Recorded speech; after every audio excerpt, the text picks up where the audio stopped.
Pelo sinal da Santa Cruz, livrai-nos Deus, nosso Senhor, dos nossos inimigos, em nome do Pai, do Filho e do Espírito Santo.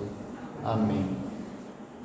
Creio em Deus Pai, Todo-Poderoso, Criador do céu e da terra, e em Jesus Cristo, seu único Filho, nosso Senhor, que foi concebido pelo poder do Espírito Santo, nasceu da Virgem Maria, padeceu sob Pôncio Pilatos, foi crucificado, morto e sepultado, desceu à mansão dos mortos, ressuscitou ao terceiro dia, subiu aos céus e está sentado à direita de Deus Pai Todo-Poderoso, de onde há de vir a julgar os vivos e os mortos.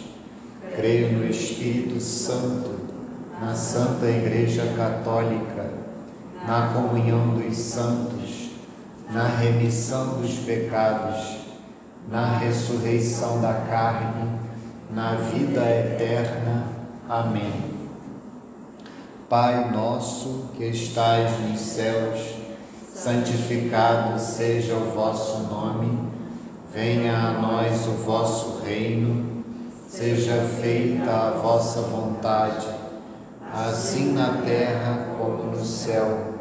O pão nosso de cada dia nos dai hoje, perdoai-nos as nossas ofensas, assim como nós perdoamos a quem nos tenha ofendido, e não nos deixeis cair em tentação, mas livrai-nos do mal. Amém.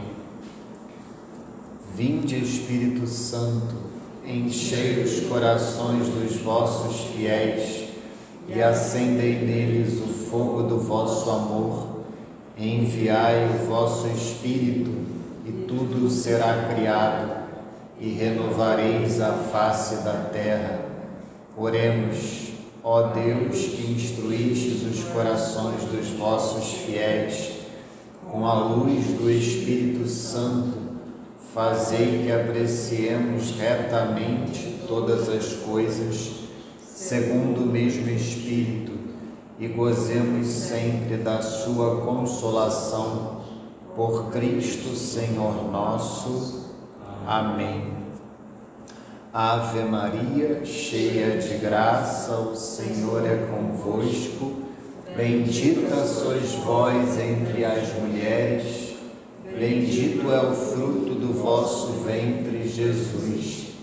Santa Maria, Mãe de Deus, rogai por nós, pecadores, agora e na hora de nossa morte. Amém.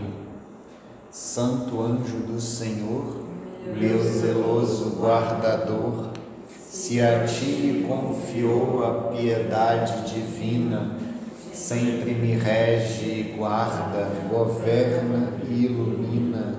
Amém. Glória ao Pai e ao Filho e ao Espírito Santo, assim como era no princípio, agora e sempre, por todos os séculos dos séculos. Amém. Nossa Senhora da Consolação e Correia, sede vós a nossa salvação.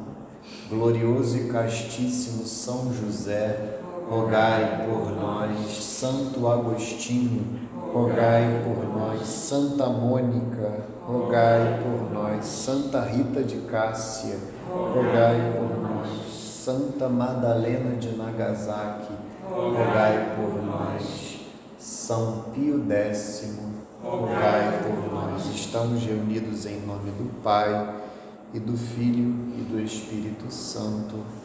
Amém. Desculpa. Boa noite a todos. Iniciaremos agora a nossa aula da perseverança do mês de maio, Mês de maio de 2022. Enquanto a gente rezava, eu pensei em falar um pouquinho, porque às vezes eu fico com receio de vocês desanimarem pelo baixo número de alunos, o que não faz muito sentido, né? Na realidade, quem deveria talvez desanimar pelo baixo número de alunos poderia ser eu, mas eu queria tranquilizá-los a esse respeito e que vocês não desanimem. Eu até olhava para aquele anúncio ali, eu ia pedir a Luísa abusar da boa vontade dela, a nossa secretária, se ela pudesse fazer um anúncio semelhante da perseverança, com alguma explicação, como aquela que tem ali.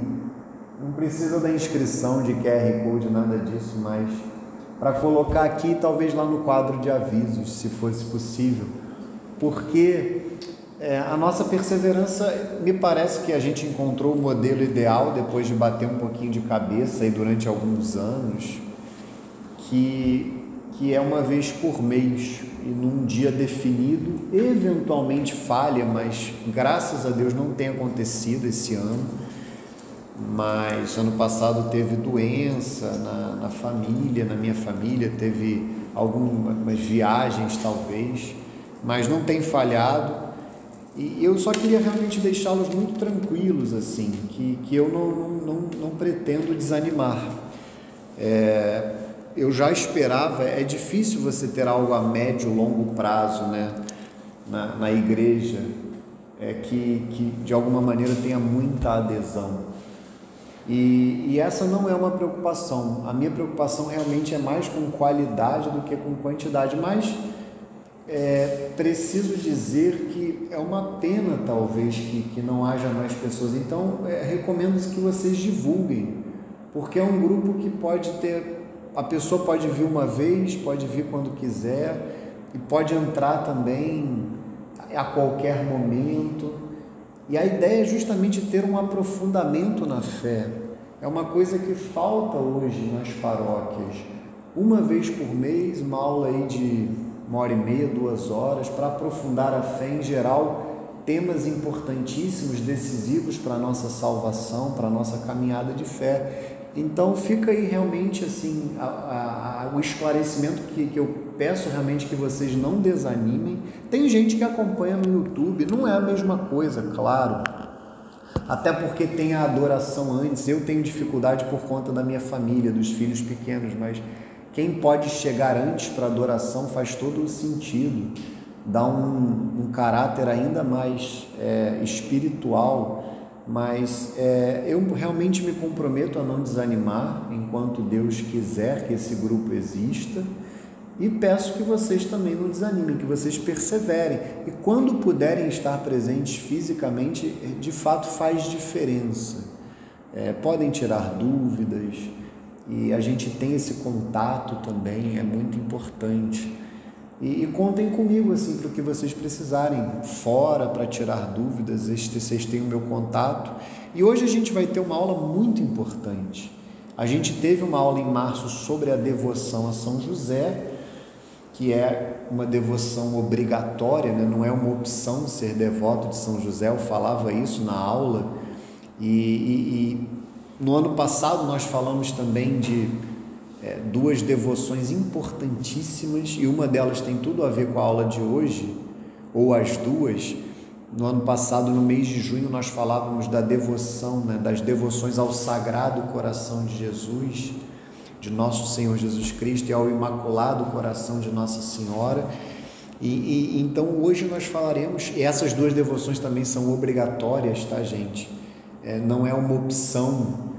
Não é só para quem pertence ao apostolado da oração, essas pessoas que têm que não.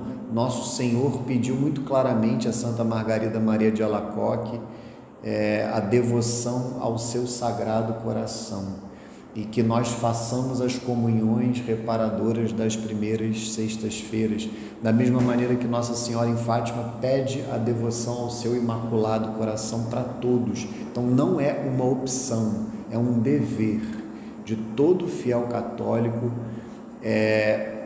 claro, devidamente preparado, com as devidas disposições, mas fazer as comunhões reparadoras das primeiras sextas e dos primeiros sábados. E eu penso no próximo mês aprofundar um pouco essa questão da devoção ao Sagrado Coração de Jesus, falar um pouco da entronização do Sagrado Coração de Jesus nas nossas casas. Essa deve ser a aula do próximo mês, porque eu não sei, por exemplo, se vocês já fizeram a entronização do Sagrado Coração nas casas de vocês. Eu só fiz esse ano. Esse ano eu completei 6 anos de casado com 3 filhos e eu ainda não tinha feito. Então é fundamental que também coloquemos, as nossas famílias sob a proteção do Sagrado Coração de nosso Senhor Jesus Cristo. Então falaremos, se Deus quiser, desta entronização, e a ideia da perseverança é falar de temas muito concretos, muito práticos, sem perder a profundidade das aulas. Então hoje a gente vai falar desta consagração. Eu coloquei ali consagração a Nossa Senhora, e esse é o título da aula. A Luísa sempre prepara com muito zelo, faz uma arte para cada aula, mas seria até mais correto falar consagração a nosso Senhor Jesus Cristo através de Nossa Senhora. Por isso é que essa aula tem a ver com as 2 devoções que nós falamos no mês de junho do ano passado. Tem a ver tanto com a devoção ao Sagrado Coração de Nosso Senhor Jesus Cristo e também com a devoção ao Imaculado Coração de Nossa Senhora. Então, na realidade, uma consagração que nós fazemos a Nosso Senhor Jesus Cristo através de Nossa Senhora. Eu diria também, com talvez alguma ousadia, que essa consagração ela não é também opcional, tá? Todos nós deveríamos nos consagrar. Todos nós deveríamos nos consagrar. Eu sei que há um risco de banalizar o ato, e de fato ele virou um pouco uma modinha, na igreja, em meio a católicos sérios. Em meios católicos sérios, de fato, virou uma modinha essa consagração. Só que isso não significa que nós não devemos fazê-la. Isso seria um erro. Na realidade, corrige-se essa questão deixando de ser uma modinha. E é fato que algumas pessoas, de fato, se consagram sem mudar de vida e não vivem a devoção. Não adianta nada, ou adianta muito pouco você se consagrar sem se converter, sem deixar a vida de pecado, e também, claro, sem viver concretamente essa devoção à Nossa Senhora no dia a dia, no cotidiano. Então, essa é uma aula importantíssima também para quem já é consagrado como eu. E eu imagino que alguns ou vocês, todos vocês, ou pelo menos alguns, já sejam consagrados. Até porque aqui na paróquia nós temos, graças a Deus, um movimento muito bonito de consagração. Não me canso de elogiar a Mirella e o Cláudio, que ficam muito à frente desse trabalho aqui na paróquia e preparam as pessoas todos os anos, especialmente no 2º semestre. Já há um movimento de consagração das crianças, que é muito bonito, mas é claro que essas crianças, penso que é importante que no futuro elas renovem as suas consagrações, porque são muito jovens. Então é fundamental que elas se aprofundem ao longo de suas vidas. É fundamental que elas se consagrem agora também, mas é importante que elas vivam concretamente essa devoção e, quando adultas e mais maduras, renovem como adultas essa consagração. E no nosso caso, de quem já é consagrado, é sempre renovar e fazer um exame de consciência. Como eu tenho vivido a minha consagração? Eu tenho de fato agido como um consagrado? Mas eu repito, não me parece ser uma opção, é uma obrigação. Todo fiel católico que toma conhecimento da consagração a Nossa Senhora deve se consagrar. E eu observo esse erro. É aquele erro de quem vê que virou uma modinha e não se consagra por isso. Isso é ridículo. Na realidade, eu devo me consagrar e agir como consagrado, me consagrar concretamente e não como modinha, é simples. E há outros que são os falsos humildes, aqueles que dizem: eu não vou me consagrar porque eu não estou preparado, eu sou muito pecador. É justamente por isso que você deve se consagrar, claro, com a devida preparação e abandonando a vida de pecado, se convertendo, mas não é com essa falsa humildade, isso aqui é muito elevado. Não é elevado, é para todos. Da mesma maneira que a devoção à Nossa Senhora ela é para todos e ela é um dever. É diferente da devoção aos santos. É claro que alguma devoção eu devo ter por absolutamente todos os santos. No dia, principalmente, dos santos, eu devo ter devoção e exercer alguma devoção por todos, mas uma grande devoção é claro que eu terei por alguns, são muitos, graças a Deus. E o Padre Paulo até costuma dizer que são os santos que nos escolhem, não somos nós que escolhemos os santos, eles é que nos escolhem. Eles é que, de alguma maneira, entram nas nossas vidas. Eu sempre dou dicas concretas para os meus alunos de catequese. Qual é o seu nome? Qual é o santo do seu nome? Não adianta eu falar isso para o Carel, né? Tem alunos que, a minha mãe, que se chama Ivânia, ela vai ser a primeira santa com esse nome. Mas Luísa, a Lúcia, a Meire já é um pouquinho mais difícil, mas alunos que tenham nomes cristãos que foram dados, às vezes Carel pode significar um nome cristão, não sei, mas eu me chamo Pedro Luiz, eu tenho que ter devoção por São Pedro, por São Luís, no meu caso é São Luís, rei da França. Qual é o dia que vocês nasceram? Qual é o santo do dia que vocês nasceram? Lá em casa eu faço assim com os meus filhos, eu peço todo dia a intercessão no início e no final para cada pessoa da minha casa, a partir do nome. A minha esposa também vai ser a primeira, é a Aline. Não conheço nenhuma Santa Aline, mas eu pego lá o dia que ela nasceu. Tem Santa Bárbara, ela nasceu dia 4 de dezembro, tem outros santos, às vezes tem mais de um santo no dia, e os meus filhos todos têm nomes compostos, e o sentido do nome composto também é esse. A minha esposa acha que é uma mania da minha família, pode ser, mas o nome composto tem esse mérito. Quanto mais nomes você tiver, e por isso que os príncipes, os reis tinham 18 nomes, porque são mais santos que vão interceder por você, uma coisa evidente. Então, os pais de Santa Teresinha, por exemplo, botaram Vão Maria no nome de todos os filhos, mesmo dos homens. Então, veja que isso são dicas. Por exemplo, eu me casei no dia de São Marcos, e na capela dedicada a Santa Inês. Então, eu considero que São Marcos e Santa Inês, além, é claro, de Nossa Senhora e de São José, que é obrigação, são padroeiros da minha família. Não é à toa que eu me casei no dia de São Marcos e numa capela dedicada. Inclusive, nós já batizamos uma filha com o nome de Maria Inês em homenagem a Santa Inês.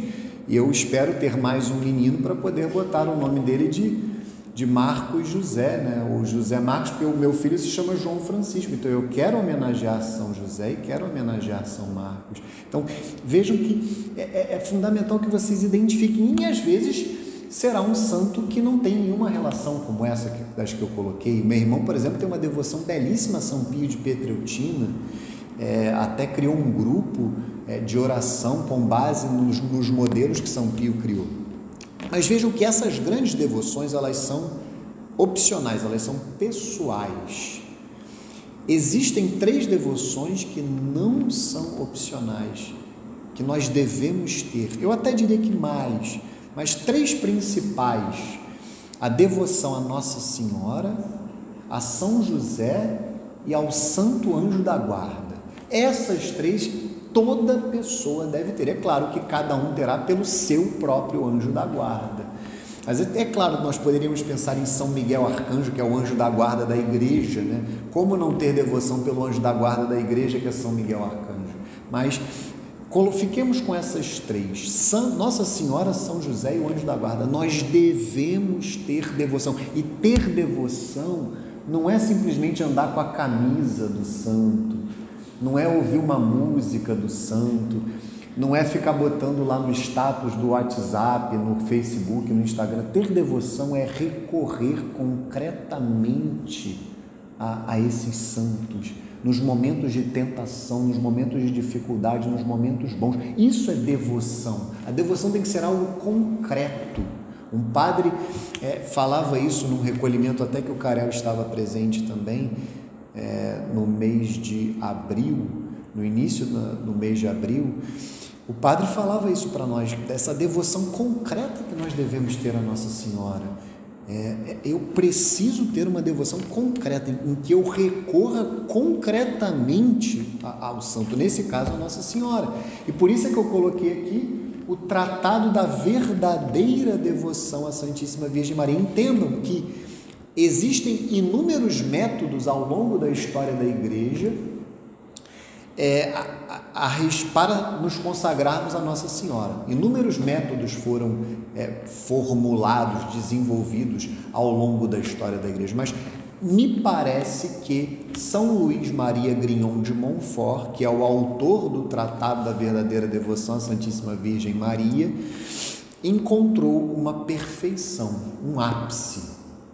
Existem santos que atingem determinados ápices, por exemplo, o nosso pai Santo Agostinho, Santo Tomás de Aquino. Nós percebemos que ambos, e especialmente até Santo Tomás, na Sagrada Teologia e na própria filosofia, há em Santo Tomás um ápice. A Suma Teológica é uma obra inigualável na história da Igreja em diversos aspectos.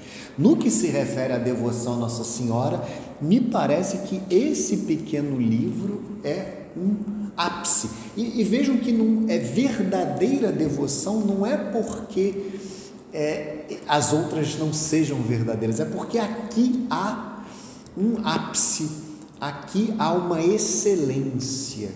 É a mesma coisa, muito mal comparando, quando nós falamos da presença real de nosso Senhor Jesus Cristo no Santíssimo Sacramento da Eucaristia, no Santíssimo Sacramento. Não é que as outras presenças de Nosso Senhor não sejam reais, mas ali há uma excelência. É uma presença, como dizia o Papa Paulo VI num documento que agora me escapa o nome, não sei se era Mysterium Fidei, em que ele falava que é por antonomasia. Por antonomasia, nosso Senhor Jesus Cristo está realmente presente. Como dizia São Boaventura, ele está presente no Santíssimo Sacramento como ele está presente à direita do Pai no céu.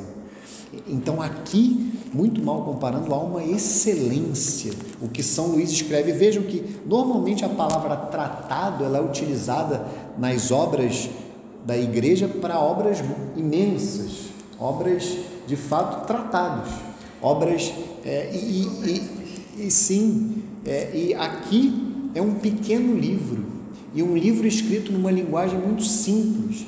E eu até trouxe esse livro para fazer um jabá, porque o Centro Dom Bosco lançou uma edição de bolso do tratado. Existem outras.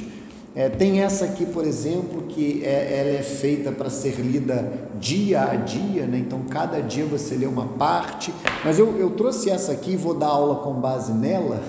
Essa aqui chegou na minha mão, assim, eu estava na Canção Nova e havia ali umas consagradas. Para quem já foi à Canção Nova, tem aquele chamado Centro de Evangelização. Aí tem uma ladeira assim que você sobe, umas árvores, lá em cima, umas consagradas se aproximaram de mim e me entregaram esse livro. E eu vejo até que esse livro aqui, ele é de uma editora chamada Arca de Maria, e o imprimatur desse livro foi escrito por um grande bispo da história do Brasil, até muito recente, não sei se já ouviram falar, que é o Dom Manuel Pestana Filho. Eu até conheço um sobrinho neto de Dom Manuel Pestana, que é aqui do Rio de Janeiro, é muito amigo da minha cunhada, a esposa do meu irmão, e muitos falam de Dom Manuel Pestana como um santo homem, um homem de fato que morreu, digamos, com ares de santidade. Foi inclusive um dos fundadores do movimento Pró-Vida no Brasil. Aquele Padre Lode é filho espiritual de Dom Manuel Pestana, por mais que o Padre Lode seja do Rio, e o próprio Dom Manuel Pestana era de Santos, né, em São Paulo, mas ele é filho espiritual e um dos grandes atuantes aí no movimento Pró-Vida, o Padre Lode. E Dom Manuel Pestana foi um grande bispo, combateu muito a teologia da libertação e por isso era muito odiado por muitas pessoas, mas um grande homem. Então esse livro chegou nas minhas mãos e aquelas consagradas me entregaram como se eu estivesse a receber um tesouro. E esse livro ficou guardado comigo sem que eu o lesse durante muito tempo, assim, talvez anos. Como aconteceu com o tratado historicamente, eu não sei se vocês sabem, mas o demônio fez com que o tratado ficasse escondido durante quase, se eu não me engano, mais de século, anos e anos o tratado ficou escondido depois da morte de São Luís Maria Grignon de Montfort.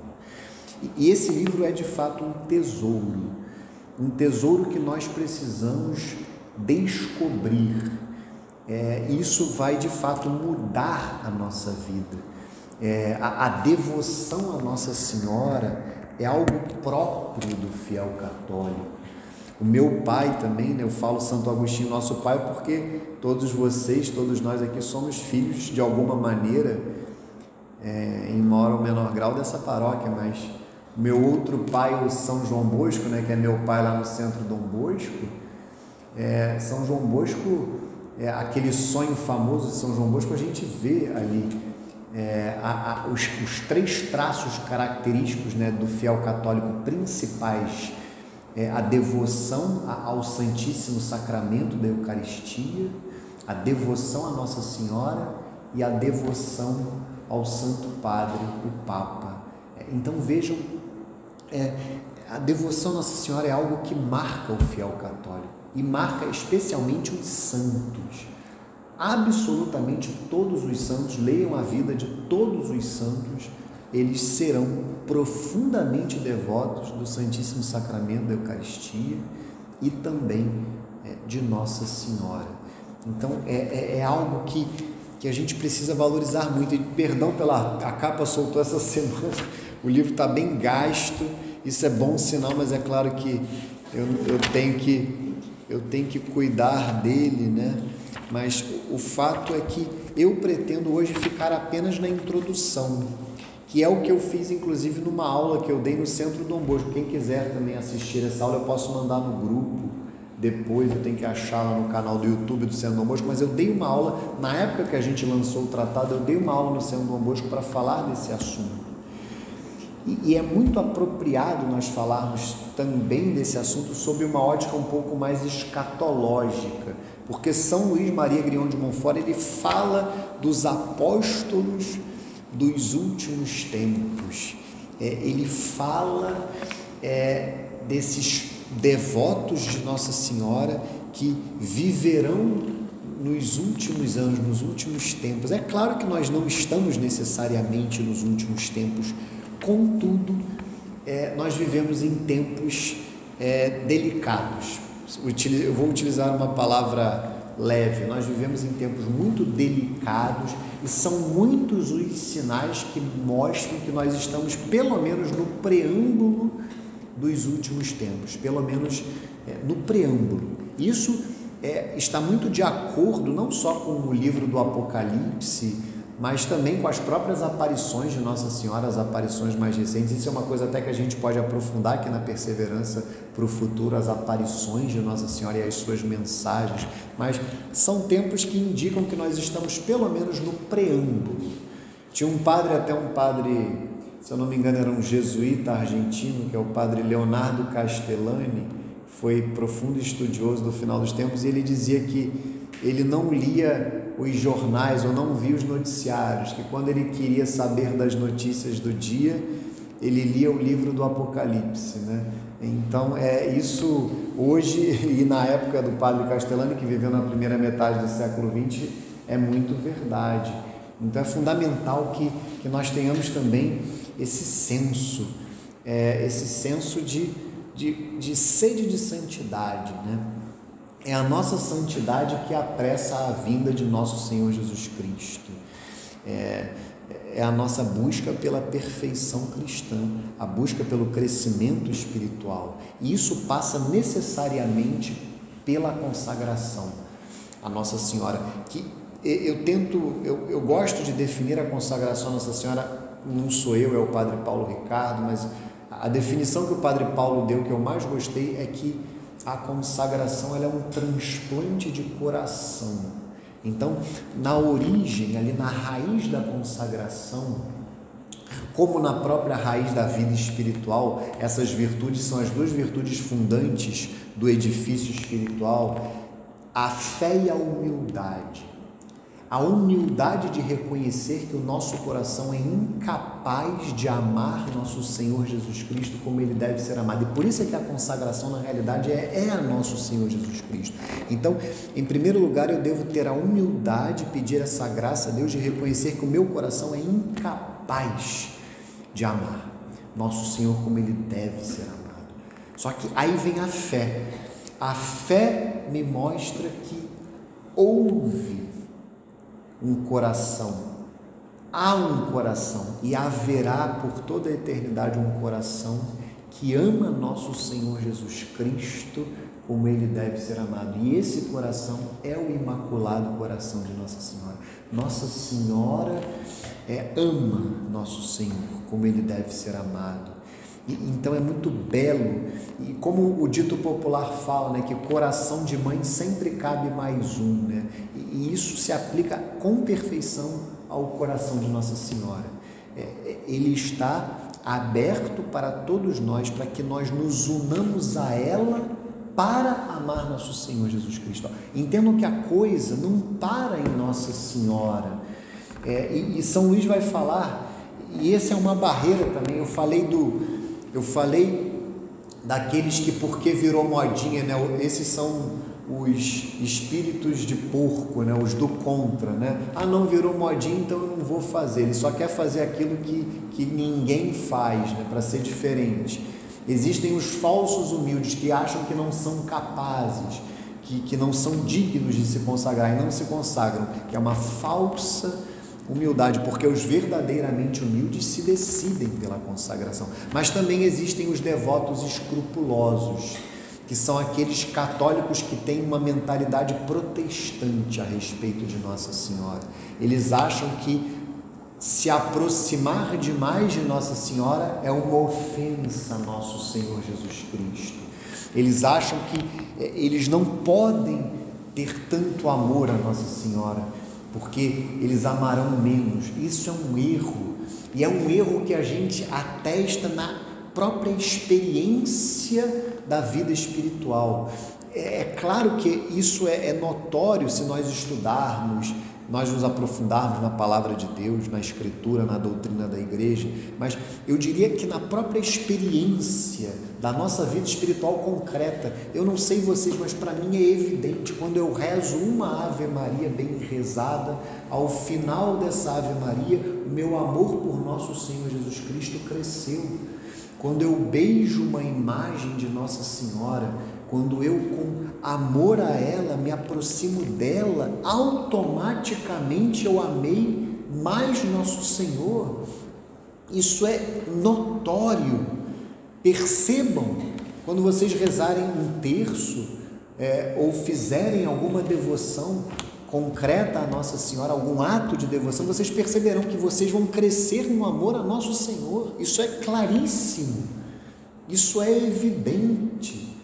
Não há a menor dúvida. É como essas imagens em que Nosso Senhor está no colo de Nossa Senhora. Eu, por conta do Centro Dom Bosco, também sou muito devoto da invocação de Nossa Senhora Auxiliadora, que é uma imagem na qual Nosso Senhor, a exemplo da nossa querida Nossa Senhora da Consolação, Nosso Senhor está no colo de Nossa Senhora. E essas imagens são muito boas porque elas mostram que quando eu me aproximo dela, automaticamente eu me aproximo dele. E é tão bonita essas imagens porque em muitas delas o coração de Nosso Senhor está na mesma posição do coração dela. Se eu toco ali no peito de Nosso Senhor, e atrás dele estará, chama a atenção nesse aspecto aquele ícone belíssimo de Nossa Senhora do Perpétuo Socorro. Tem até uma igreja dedicada a ela no Grajaú.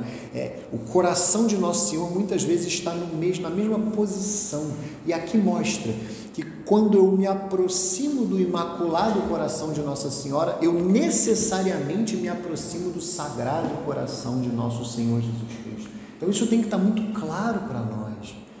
A humildade. Eu não sou capaz de amar Nosso Senhor como Ele merece, como Ele deve ser amado. Mas a boa notícia, eu não paro na humildade. A humildade me leva à fé. A fé de que há um coração. Há um coração. Este coração, o Imaculado Coração de Nossa Senhora. Este Imaculado Coração. E é tão belo que existem duas maneiras de representar o Imaculado Coração de Maria. Não sei se vocês sabiam, mas essa aqui é a forma clássica, né? Com as rosas e com a espada, né? uma espada transpassará a tua alma, foi o que Simeão disse a Nossa Senhora durante a apresentação de Nosso Senhor no templo. Mas em Fátima, e depois da aparição de Fátima, Nossa Senhora aparece para a irmã Lúcia, se eu não me engano já religiosa, e o seu coração, eu não sei se vocês já viram a imagem de Nossa Senhora de Fátima com o coração, porque tem uma que é com as mãozinhas postas e tem uma que tem o coração que é semelhante ao Sagrado Coração de Jesus, porque tem os espinhos, está ali envolto em espinhos. Nós temos uma imagem dessa lá no Centro Dom Bosco e recentemente eu mandei lá no grupo, fizemos uma procissão que foi maravilhosa ali em Copacabana até Ipanema, com essa imagem, e ela ficou um tempo na minha casa. Eu até fiz um terço lá no condomínio, eu estava achando que ia muita gente, não chamei muita gente, acabou que não foi quase ninguém. Eu podia ter chamado o pessoal do grupo da Perseverança, mas foi no último final de semana no meu condomínio. E é uma imagem belíssima, porque ela tem ali o coração de Nossa Senhora muito semelhante ao Sagrado Coração de Jesus, e que isso é um sinal claro de que quanto mais eu me aproximo do Imaculado Coração de Nossa Senhora, eu necessariamente me uno ao Sagrado Coração de Jesus. Por isso que o mais correto é dizer consagração a Nosso Senhor Jesus Cristo através de Nossa Senhora. Então, é essa humildade e essa fé que me levam a me consagrar. Por isso é que na minha visão, um dever, não é uma faculdade, não é uma opção. Consagrar-se a Nossa Senhora é um dever para todo e qualquer fiel católico. E é fundamental que tenhamos uma certa urgência nisso. Se algum de nós não é consagrado, que se consagre neste ano. E a partir deste ano, para sempre, renove pelo menos anualmente essa consagração de uma forma mais solene, claro, mas é uma consagração que a gente tem que renovar a cada dia. E nós que já somos consagrados devemos a cada dia fazer um exame de consciência se de fato vivemos a consagração. Se de fato vivemos a nossa consagração, vivemos concretamente a consagração a Nosso Senhor Jesus Cristo, através de Nossa Senhora. Então vamos ler aqui a introdução ao tratado.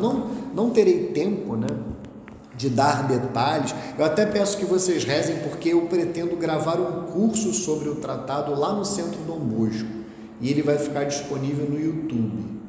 A minha ideia é ter um curso sobre a consagração a Nossa Senhora, e depois eu gravarei um sobre a consagração a São José, para ficar lá, porque eu acho que vai ajudar as pessoas que quiserem do Brasil inteiro, vai ajudar as pessoas a se prepararem, E aí eu vou falar de cada capítulo, a ideia é essa.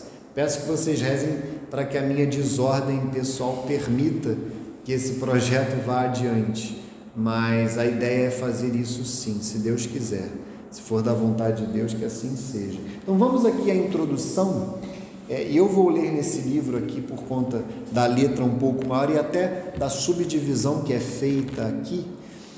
Esse meu livro aqui, Velho de Guerra, que tem até ilustrações belíssimas. Esse livro tem ilustrações que foram feitas por uma edição, se eu não me engano, francesa do tratado. O tratado, na realidade, é uma edição italiana, porque o tratado ele foi escrito em francês por São Luís, que era francês.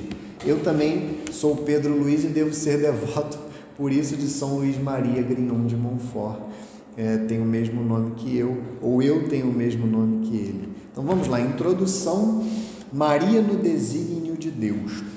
Foi pela Santíssima Virgem Maria que Jesus Cristo veio ao mundo, e é também por ela que deve reinar no mundo. Então essa é, digamos, não intuição, não é a palavra correta, mas aqui está o princípio fundamental do tratado, o princípio fundamental da devoção a Nossa Senhora e da consagração. Deus quis que Nosso Senhor Jesus Cristo viesse ao mundo através de Nossa Senhora. Ele não precisava de Nossa Senhora. Deus não precisava que fosse através dela, mas Ele quis que fosse. É a vontade de Deus, é a vontade, especialmente a vontade do Pai eterno, da primeira pessoa da Santíssima Trindade. Essa é a vontade de Deus, essa foi e essa é. que a encarnação acontecesse através de Nossa Senhora, e através, inclusive, do sim de Nossa Senhora. Então, esse princípio é belíssimo. Nós devemos seguir o mesmo caminho que Deus escolheu. Quem somos nós? Quem somos nós para escolher um caminho diferente? Quem somos nós para ir até nosso Senhor Jesus Cristo por outro caminho, por um caminho diferente? O caminho é Nossa Senhora, ela é o caminho, Ele veio até nós por ela, nós devemos ir até Ele também por ela. E da mesma maneira, aqui tem um outro princípio.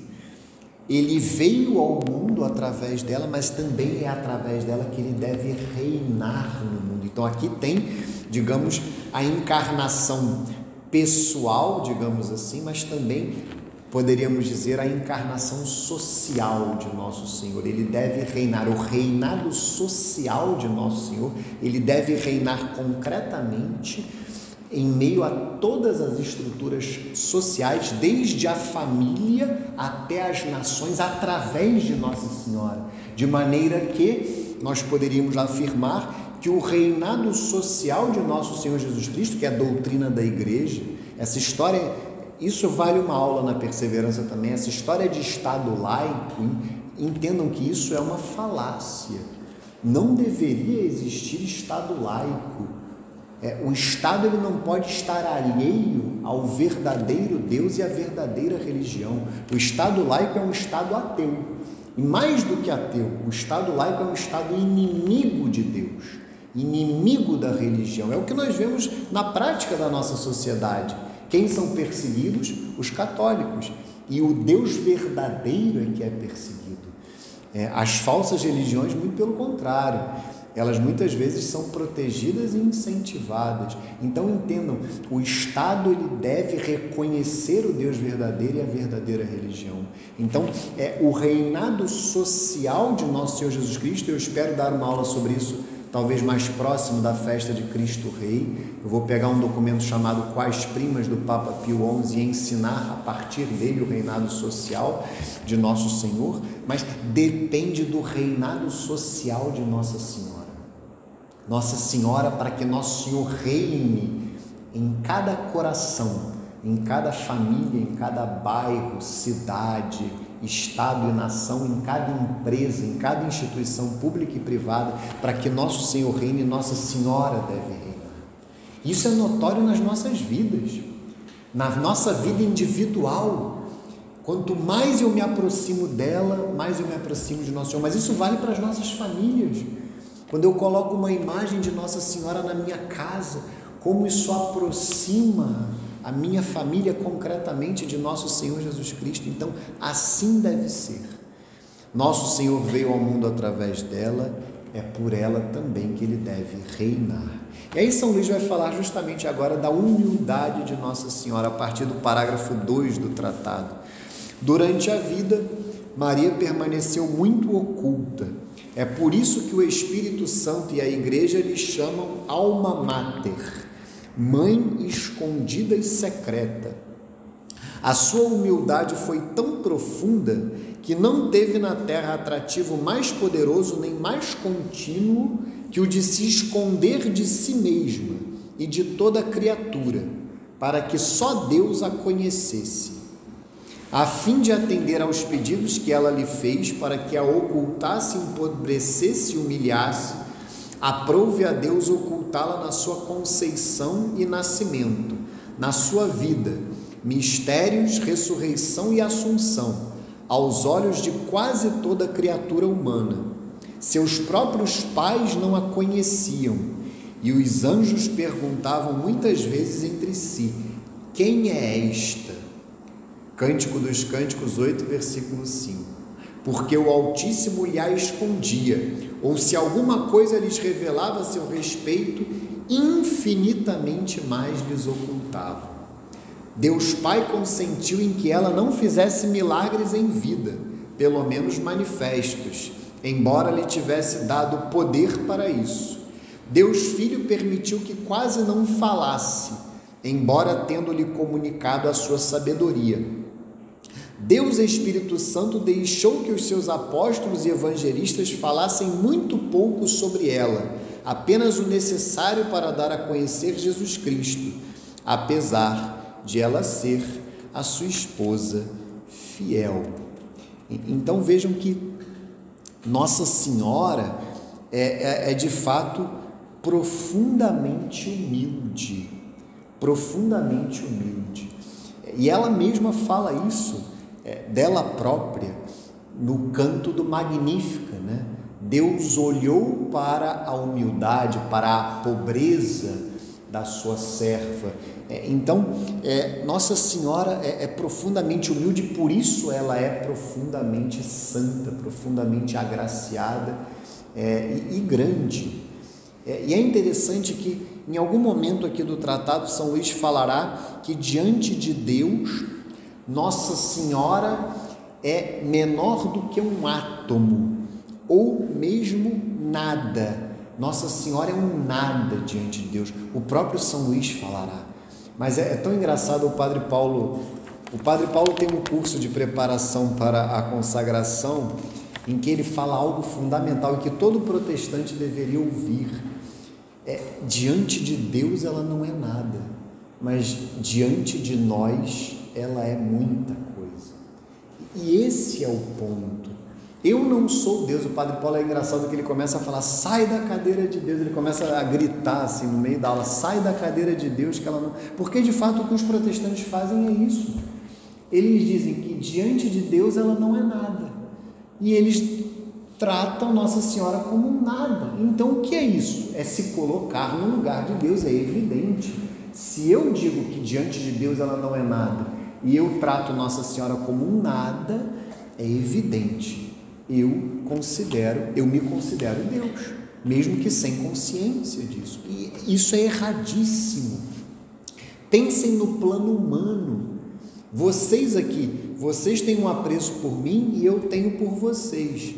Se eu conhecer a mãe de vocês, eu naturalmente a tratarei com muito carinho, com muita gentileza, com muito amor, porque eu amo vocês. E como é que deve ser com a mãe de nosso Senhor Jesus Cristo?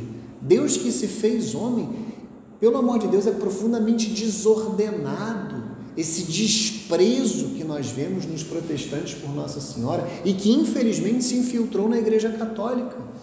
Muitos fiéis têm medo de se entregar a ela, medo de amá-la, medo de dedicar a ela esse amor que é devido a ela, para que nós amemos mais nosso Senhor.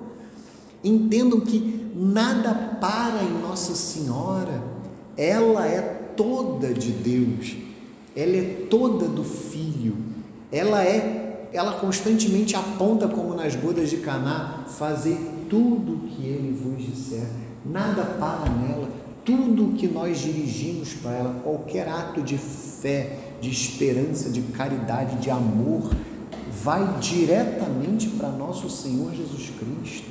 Então, compreendamos isso. Diante de Deus ela não é nada, mas diante de nós ela é muita coisa, ela é muito grande. Não há a santidade de nenhum santo ou anjo é comparada à santidade, mesmo São José, que é o maior de todos os santos depois dela. São José é muito menor do que ela, e é o primeiro consagrado. O primeiro consagrado da história é São José. Ele foi o primeiro a se uniu o seu castíssimo coração, que também há uma devoção ao coração, ao castíssimo coração de São José, que é muitas vezes vivida na primeira quarta-feira do mês. Essa é uma devoção que eu mesmo preciso desenvolver. São José uniu o seu castíssimo coração ao Imaculado Coração de Maria. E no caso de São José, isso é tão bonito que o ato de consagração de São José, ela foi o matrimônio. Quando ele se casa com ela, ele une o seu castíssimo coração ao Imaculado. E através desse Imaculado Coração que ele vai amar nosso Senhor Jesus Cristo. Então, ele é o primeiro consagrado. Hoje a gente vai ver uma outra consagração que está na Bíblia, belíssimamente narrada por São Lucas, que é a consagração de São João Batista e de Santa Isabel, naquele episódio da visitação. Ali é claramente uma consagração. O próprio São João Evangelista é outro consagrado que acolheu Nossa Senhora em sua casa. Há consagrações que estão narradas na Escritura. É claro que nós precisamos dos santos para compreender essas consagrações, mas elas estão na Escritura. Elas são evidentes. Quando o anjo diz para São José, provavelmente o próprio anjo Gabriel, receba Maria na sua casa, a receba como sua esposa. Ali é uma indicação do céu, digamos, para que ele se consagrasse a ela, ou continuasse, né? Porque ali ele já era esposo dela, continuasse a viver como um consagrado. Então vejam que maravilha, ela é muita coisa diante de nós. Os santos, né, afirmarão que a graça que Deus deu a Nossa Senhora, ela é maior, e consequentemente a santidade é maior do que a graça que foi dada a todos os santos e todos os anjos juntos. Não é individualmente considerados, juntos. Se nós uníssemos a graça que foi dada a todos os anjos e todos os santos, todos os bem-aventurados que estão no céu, essa graça seria inferior, é inferior à graça que foi dada a Nossa Senhora. Toda vez que eu vou falar do tratado, eu costumo fazer aquela brincadeira, né, do BRT, talvez algum de vocês já tenha ouvido, mas eu faço novamente. Existem muitos caminhos, né, para nosso Senhor Jesus Cristo, sem dúvida há, mas o melhor caminho é Nossa Senhora. Nosso Senhor vai dizer: eu sou o caminho, a verdade e a vida, ninguém vai ao Pai se não for por mim. Ele é o caminho para o Pai, mas existe um caminho para o caminho, existe um caminho para nosso Senhor, como uma via, digamos, auxiliar que me leva para a estrada principal, é Nossa Senhora. Por isso é que eu falo do BRT, porque tem aqui o BRT que vai para Santa Cruz, né? Santa Cruz é o bairro que remete diretamente a Nosso Senhor Jesus Cristo, evidentemente por razões óbvias. Mas eu posso ir para Santa Cruz com aquela van ilegal, eu posso ir para Santa Cruz com aquele catacorno, né, com perdão da palavra, aquele ônibus que para em todos os pontos.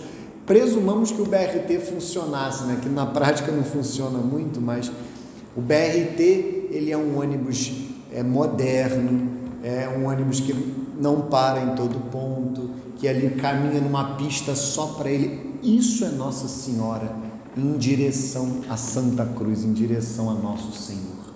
Ela é o BRT que funciona, no caso um BRT espiritual. Ela é a nossa mãe. São João Evangelista ali na cruz, ele evidentemente representa todos nós, e Nosso Senhor nos deu Nossa Senhora como mãe nos seus momentos derradeiros. Como é que nós vamos rejeitar esta mãe? Nós precisamos nos entregar completamente a ela, e o meio mais perfeito, o melhor meio, mais adequado, mais ordenado de nós nos entregarmos a ela é a consagração. E essa consagração que é proposta por São Luís Maria Grignon de Montfort. De fato, ali há um ápice. E claro que depois eu recomendo que vocês comprem o tratado e leiam o tratado. Ele deve ser um livro de cabeceira de todos nós. Nós devemos ler o tratado todos os anos. E claro que podemos voltar a ele sempre. Podemos até meditá-lo, se for o caso, diariamente, para que nós continuemos a viver essa devoção. Então, depois de falar da humildade de Nossa Senhora, São Luís vai falar que Nossa Senhora é a obra-prima de Deus, a partir do parágrafo 5 do tratado. Maria é a obra-prima por excelência do Altíssimo, cuja posse e conhecimento ele reservou para si. Maria é a mãe admirável do Filho, o qual quis humilhá-la e escondê-la durante a vida para favorecer a sua humildade. Para este fim tratava pelo nome de mulher, como a uma estranha, embora no seu coração a estimasse mais do que a todos os anjos e a todos os homens. Maria é a fonte selada e a esposa do Espírito Santo, onde só ele tem entrada. Maria é o santuário e o repouso da Santíssima Trindade, onde Deus está mais magnífica e divinamente que em qualquer outro lugar do universo, sem excetuar a sua morada acima dos querubins e serafins. Neste santuário, nenhuma criatura, por mais pura que seja, pode entrar, a não ser por grande privilégio. Digo com os santos, a Divina Maria é o paraíso terrestre do novo Adão, onde ele encarnou por obra do Espírito Santo, para aí operar maravilhas incompreensíveis. É o grande e o divino mundo de Deus, onde há belezas e tesouros inefáveis. É a magnificência do Altíssimo, onde ele escondeu como em seu seio o seu Filho único, e nele tudo que há de mais excelente e precioso. Que grandes e misteriosas coisas fez o Deus onipotente nesta admirável criatura, segundo ela própria é forçada a dizer, a despeito da sua profunda humildade. O poderoso fez em mim grandes coisas. O mundo não conhece estas maravilhas porque é incapaz e indigno disso. Os santos disseram coisas admiráveis desta santa cidade de Deus e, segundo seu próprio testemunho, nunca foram tão eloquentes nem tão felizes como quando dela falavam. E depois disto exclamam que a sublimidade dos seus méritos, que chegam até o trono da divindade, não se pode perceber, que a extensão da sua caridade maior que a terra não se pode medir, que a grandeza do seu poder, que até sobre o Deus se estende, não se pode compreender, e finalmente que a profundeza da sua humildade, de todas as suas virtudes e graças, é um abismo insondável. Ó sublimidade incomensurável, ó abismo impenetrável! Todos os dias, de um extremo a outro da terra, no mais alto dos céus, no mais profundo dos abismos, tudo proclama e publica a admirável Virgem Maria.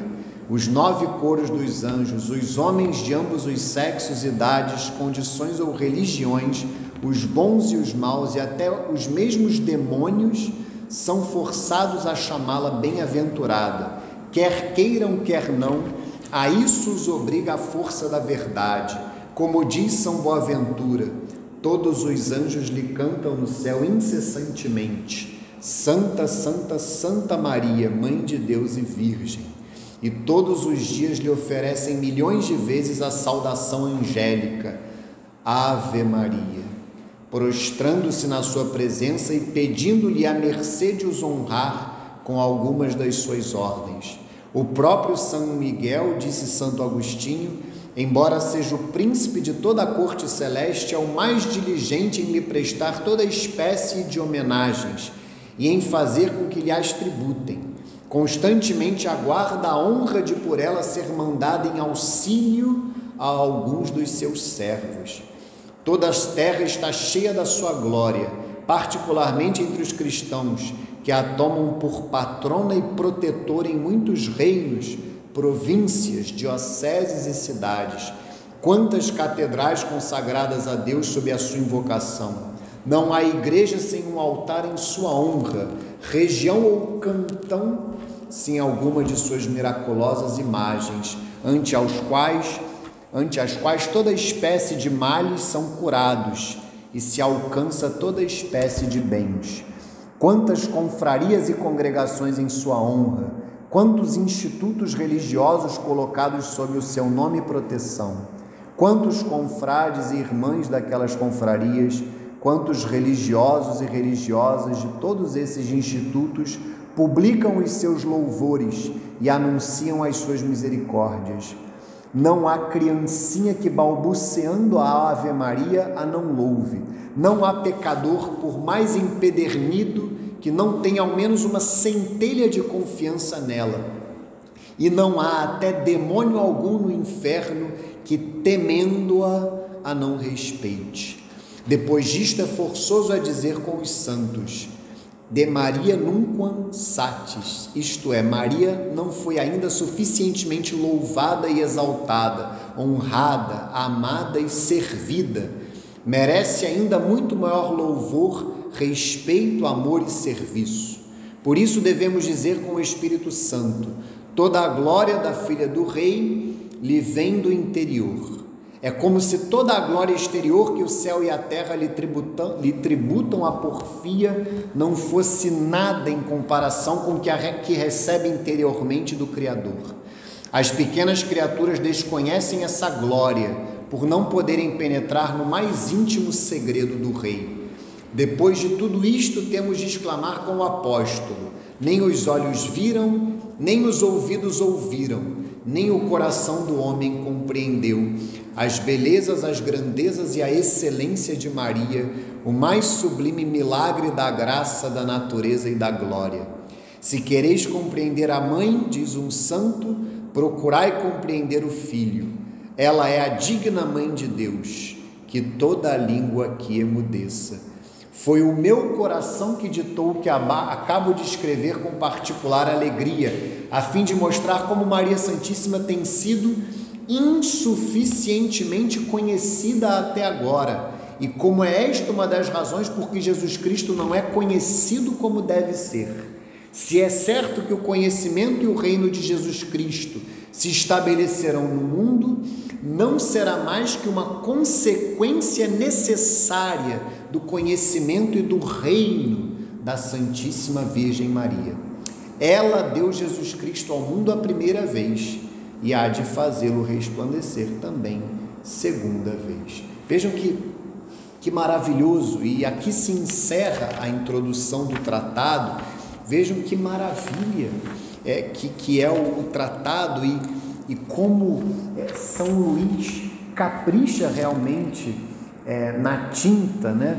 Ele é realmente muito ousado nas suas palavras, e até se vale de passagens da Escritura que nem sempre, claro, são interpretadas para Nossa Senhora, mas ele, de fato, ousadamente aplica essas passagens da Nossa Senhora, e de maneira verdadeira.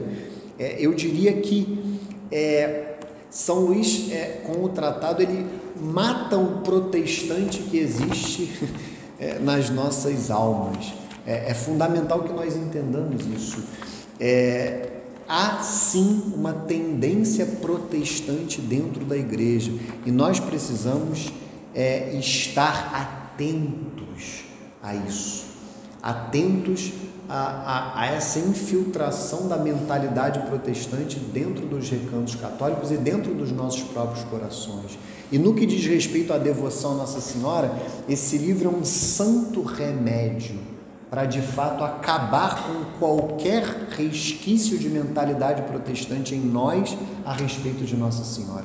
Nós devemos perder completamente o escrúpulo, porque, de fato, para Nossa Senhora, nenhum adjetivo é exagerado. É claro que a adoração é devida somente a Deus, isso tem que estar muito claro para nós.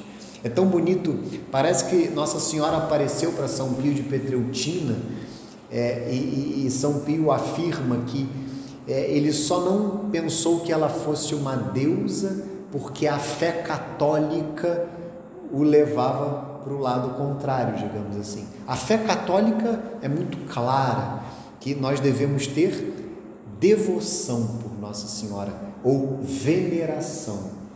No caso, uma hiperveneração. Não sei se vocês sabem que existem 3 tipos de culto, né? O culto de latria, o culto de adoração, que é devido somente a Deus. Temos também a veneração, que é o que nós devemos aos santos e aos anjos. A dulia, o culto de dulia, que é o... Mas Nossa Senhora não se enquadra nem no culto de latria, nem no culto de dulia, é no culto de hiperdulia, ou seja, uma superveneração, uma hiperveneração. É isso que nós devemos a Nossa Senhora. Então, de fato, é algo especial, é algo profundo, e nós devemos, então, ter essa devoção concretamente, no dia a dia de nossas vidas. E como fazer isso na prática, né? Entendam que o tratado, como eu falava, é um livro simples, é um livro popular, que São Luís afirmará, não foi um livro escrito para os doutores, para os doutos. Me lembra até Nosso Senhor no capítulo 11 do Evangelho de São Mateus, que louva o Pai, né? Bendiz o Pai, porque não revelastes estas coisas aos sábios, aos doutores, mas aos pequenos. Não é que os doutores estão excluídos, mas é que eles devem ser humildes, eles devem ser simples, simples como as pombas, como Nosso Senhor fala no próprio Evangelho. Nós não podemos perder essa humildade, essa simplicidade. E vejam, vocês que já devem ter lido, mas que continuarão, se Deus quiser, a ler o tratado, vocês perceberão que a linguagem é profunda e simples, é acessível para todos. Todos são chamados a se consagrar, eu repito, com ênfase. Não se trata de um seleto grupo. Então é fundamental que vocês que são esposos, que são pais, que vocês levem os seus amados, os seus queridos à consagração. É algo que deve fazer parte da nossa vida de católicos. É evidente que não se trata de um sacramento, não se trata de um 8º sacramento, mas sim de algo necessário. São Luís dirá que essa devoção à Nossa Senhora ela é necessária para a nossa salvação. Eu vou falar aqui dos apóstolos dos últimos tempos, eu vou fechar a aula com isso, mas São Luís vai afirmar: a devoção à Virgem Maria é necessária a todos para salvar-se. Então ele vai falar da necessidade da devoção à Nossa Senhora. Não se trata de uma opção. Sendo a Santíssima Virgem necessária a Deus, de uma necessidade que se chama hipotética em consequência da vontade divina, é preciso concluir que ela é muito mais necessária aos homens para alcançarem o seu fim último. Em razão disto, não se deve confundir a devoção à Santíssima Virgem com a devoção aos outros santos, como se ela não fosse muito mais necessária e fosse apenas de superrogação, isto é, um acréscimo. Vejam, não é uma opção, é uma necessidade para a nossa salvação eterna no céu. São Luís dirá, para o arrepio de alguns, que estão imbuídos de um espírito ecumênico equivocado, digamos assim, São Luís dirá que quem não tem Nossa Senhora por mãe, não tem Deus por pai. E isso é uma verdade.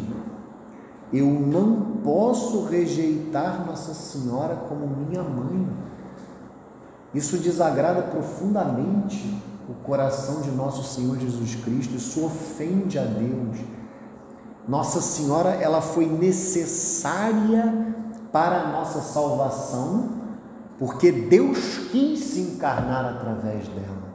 Nós não podemos rejeitar a vontade de Deus. Então, ela é necessária a todos para a salvação. Mas é bonito que São Luís dirá que essa devoção é ainda mais necessária àqueles que são chamados a uma particular perfeição de vida. Vejam que aqui é claro que São Luís está a falar dos consagrados, dos ministros ordenados, dos religiosos, mas nós fiéis leigos também devemos nos colocar aqui, que é o parágrafo 43. Se a devoção à Santíssima Virgem é necessária a todos os homens simplesmente para conseguirem a salvação, o é ainda muito mais aqueles que são chamados a uma perfeição particular. Não creio mesmo que alguém possa atingir uma íntima união com Deus e uma perfeita fidelidade ao Espírito Santo sem uma união muito grande com a Santíssima Virgem e sem uma grande dependência do seu patrocínio. Então vejam, se vocês querem ser santos, primeiro, se vocês querem se salvar, tenham uma profunda devoção a Nossa Senhora, consagrem-se a nosso Senhor Jesus Cristo através de Nossa Senhora. Ainda mais, se vocês querem ser santos, tenham uma profunda devoção a Nossa Senhora. Se nós queremos concretamente a santidade, nós devemos buscar a santidade através da devoção a Nossa Senhora. Isso é claríssimo. E aí o terceiro passo que São Luís dirá, que é o que eu vou fechar a aula, a devoção à Virgem Maria é particularmente mais necessária nestes últimos tempos. Vejam que ele dizia isso no século XVIII. Me parece que é 18, agora me escapa se é 17 ou 18, mas eu imagino que São Luís viveu no século XVIII.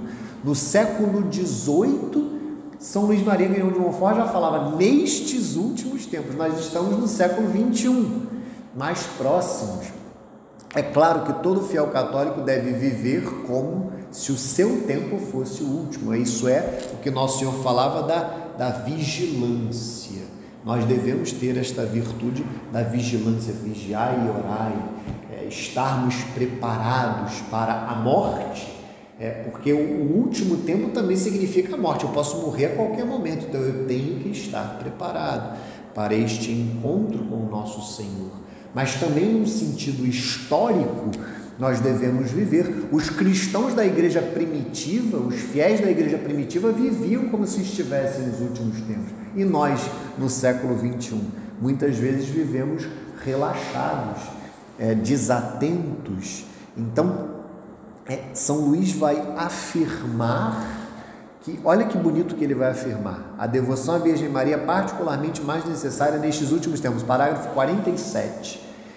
Disse que isto acontecerá especialmente no fim do mundo e em breve, porque o Altíssimo e a sua Santa Mãe devem suscitar grandes santos, que ultrapassarão tanto em santidade a maior parte dos outros santos, quanto os cedros do Líbano excedem os arbustos. Assim foi revelado a uma santa alma, cuja vida foi escrita por M. de Renty. Estas grandes almas, cheias de graça e de zelo, serão escolhidas para se opor aos inimigos de Deus, que se agitarão de todos os lados. Serão singularmente devotas da Santíssima Virgem, esclarecidas pela sua luz, alimentadas com seu leite, conduzidas pelo seu espírito, sustentadas pelo seu braço e guardadas sob a sua proteção, de modo que hão de combater com uma das mãos e edificar com a outra. Com uma combaterão, derrubarão e esmagarão os heréticos com suas heresias, os cismáticos com seus cismas, os idólatras com a sua idolatria e os pecadores com suas impiedades. Com a outra mão edificarão o templo do verdadeiro Salomão e a mística cidade de Deus, ou seja, a Santíssima Virgem, que pelos santos padres foi chamada Templo de Salomão e Cidade de Deus. Levarão todo o mundo por suas palavras e exemplos à verdadeira devoção. Isto atrair-lhes-á o ódio de muitos, mas também lhes trará muitas vitórias e muita glória para Deus só. Foi o que revelou Deus a São Vicente Ferrer, grande apóstolo do seu tempo, que claramente o indicou em uma de suas obras. Então vejo que, é só um parágrafo a mais, eu vou ler aqui, é o que o Espírito Santo parece ter predito no Salmo 58 por estas palavras: o Senhor reinará em Jacó e em toda a terra. Converter-se-ão pela tarde, sofrerão fome como cães, e hão de andar à volta da cidade para encontrar de comer.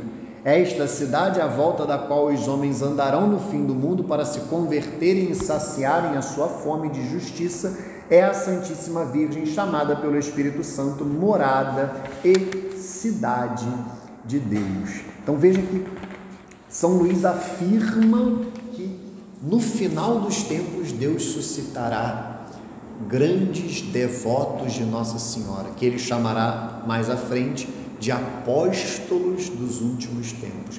Por isso aqui essa consagração está diretamente relacionada, entendamos, e aqui eu faço uma relação com a aula que eu dei sobre o Sagrado Coração de Jesus e o Imaculado Coração de Maria. Essa consagração, essa devoção está diretamente relacionada aos apelos que nosso Senhor Jesus Cristo fez a Santa Margarida Maria de Alacoque, na França, e que o rei da França não obedeceu, o que aconteceu 100 anos depois, a Revolução Francesa. Entendam isso. Nosso Senhor aparece a Santa Margarida Maria de Alacoque, pede a devoção ao seu Sagrado Coração, pede que a França seja consagrada ao seu Sagrado Coração. Isso não aconteceu. A Revolução Francesa ocorreu no final do século XVIII. Nossa Senhora aparece em Fátima, pede uma série de faz uma série de pedidos, em especial a devoção ao seu Imaculado Coração, pede a consagração da Rússia ao seu Imaculado Coração, para que ela não espalhasse os seus erros pelo mundo, pede oração, penitência, e o que aconteceu? Ela não foi obedecida, aconteceu a Segunda Guerra Mundial, aconteceu que a Rússia espalhou os seus erros, como nós sofremos até hoje, inclusive aqui no Brasil. Então, vejam que nós estamos em momentos importantíssimos da história, e a resposta para todos esses grandes acontecimentos é a devoção. É a devoção, claro, ao Sagrado Coração de Nosso Senhor Jesus Cristo e ao Imaculado Coração de Nossa Senhora, e isso acontecerá da melhor forma através da consagração a Nosso Senhor Jesus Cristo, através de Nossa Senhora, que nós poderíamos chamar da consagração ao Sagrado Coração de Jesus através do Imaculado Coração de Nossa Senhora. E isso está diretamente relacionado com São José. Então vejam que é providencial que o Papa Francisco tenha consagrado tenha conclamado um ano dedicado a São José, porque de alguma maneira São José também é um caminho para Nossa Senhora e para Nosso Senhor. Eu tenho sentido muito esse apelo no meu coração de uma espiritualidade, que eu não tenho nenhum nome para dar para isso, mas uma espiritualidade da Sagrada Família. É fundamental que nós tenhamos uma espiritualidade da Sagrada Família, que nós cultivemos concretamente nas nossas vidas espirituais, nos nossos lares, nas nossas famílias, nas nossas paróquias, uma espiritualidade voltada para a Sagrada Família, uma devoção profunda a São José, uma devoção profunda a Nossa Senhora e uma devoção profunda a Nosso Senhor Jesus Cristo, especialmente o Sagrado Coração. É claro que Nosso Senhor é Deus, né? Nós devemos adorá-lo como Deus, mas é fundamental que nós tenhamos muito claramente isso. Então vejam que o Papa Francisco, a meu ver, foi instrumento da providência divina ao conclamar o ano dedicado a São José, e uma vez mais foi instrumento, porque de todas as consagrações que foram feitas, ou supostamente feitas da Rússia, a melhor delas foi a do Papa Francisco, que foi feita esse ano, depois da guerra da Rússia e da Ucrânia. Ele consagrou, é tão bonito isso, que ele consagrou as duas nações, e algumas pessoas viram nisso um defeito, mas não, porque o reino da Rússia surgiu na Ucrânia. Quem estuda a história da Rússia, a Rússia nasceu católica, hoje ela está no cisma, porque ela infelizmente se afastou da verdadeira igreja de Nosso Senhor Jesus Cristo, que é a igreja católica, e ela está no cisma da igreja ortodoxa russa, mas ela nasce católica e com a sua capital em Kiev. A primeira capital da Rússia não foi Moscou, foi Kiev. Então é muito significativo que o Papa Francisco consagre as duas nações ao Imaculado Coração de Maria, e é interessante que a internet foi um meio muito bom para que ele pedisse, como Nossa Senhora queria, que todos os bispos do mundo inteiro se unissem ao Papa nessa consagração. O próprio Dom Orani aqui se uniu, o nosso arcebispo, o cardeal, Dom Orani João Tempeste. Então vejam que, com muito atraso, o que foi inclusive falado por Nossa Senhora, a Rússia será consagrada, mas com atraso. E é claro que muitas graças foram perdidas por isso, mas é muito razoável pensarmos que muitas graças virão dessa consagração. E eu quero mostrar para vocês, se num sentido mundial nós estamos num momento que parece muito importante, é fundamental que compreendamos isso também individualmente. Pode parecer uma vaidade, pode parecer uma pretensão indevida, nós devemos ser esses apóstolos dos últimos tempos. Nós devemos nos comprometer com uma vida católica concreta, de busca das virtudes, de abandono do pecado, de conversão diária em busca da santidade e através da consagração, através da verdadeira devoção à Santíssima Virgem Maria. Esse é o caminho e é isso que vai, principalmente isso que vai mudar este mundo. O próprio São José Maria Escrivá falava que a crise que nós vivemos é uma crise de santos, e é isso. É evidente que é fundamental que quem se sentir chamado a isso se envolva com política, é fundamental que nós façamos apostolado, que nós tenhamos obras de apostolado, que sirvamos na paróquia, nas nossas famílias, mas o que vai fazer mais diferença é a nossa santidade, porque a santidade, ela ilumina a sociedade. Os grandes heróis da história são os santos. Então é fundamental que na nossa humildade, na nossa pequenez, nas nossas vidas, nós sejamos santos, nós lutemos, e essa santidade passa pela consagração a Nossa Senhora. Isso tem que estar muito claro para nós. Não é uma opção, é um caminho necessário, é uma indicação do céu para nós. O céu quer que nós nos consagremos a Nossa Senhora. Nós não podemos desperdiçar as graças que Deus quer nos dar através da consagração. Isso tem que estar muito claro. Então vamos ler aqui o Evangelho de São Lucas no seu primeiro capítulo, para que nós vejamos em primeiro lugar a vontade de Deus manifestada de maneira muito clara a respeito da necessidade de Nossa Senhora para a encarnação, consequentemente para a nossa salvação. Ela é necessária para a nossa salvação. No 6º mês, o anjo Gabriel foi enviado por Deus a uma cidade da Galiléia chamada Nazaré, a uma virgem desposada com um homem que se chamava José, da casa de Davi, e o nome da virgem era Maria. Entrando, o anjo disse-lhe: Ave cheia de graça, o Senhor é contigo. Perturbou-se ela com essas palavras e pôs-se a pensar no que significaria semelhante saudação. O anjo disse-lhe: Não temas, Maria, pois encontraste graça diante de Deus. Eis que conceberás e darás à luz um filho, e lhe porás o nome de Jesus. Ele será grande e será chamado Filho do Altíssimo, e o Senhor Deus lhe dará o trono de seu pai Davi, e reinará eternamente na casa de Jacó, e o seu reino não terá fim. Maria perguntou ao anjo: Como se fará isso, pois não conheço o homem? Respondeu-lhe o anjo: O Espírito Santo descerá sobre ti, e a força do Altíssimo te envolverá com a sua sombra. Por isso o ente santo que nascer de ti será chamado Filho de Deus. Também Isabel, tua parenta, até ela concebeu um filho na sua velhice, e já está no 6º mês aquela que é tida por estéril, porque a Deus nenhuma coisa é impossível. Então disse Maria: Eis aqui a serva do Senhor, faça-se em mim segundo a tua palavra.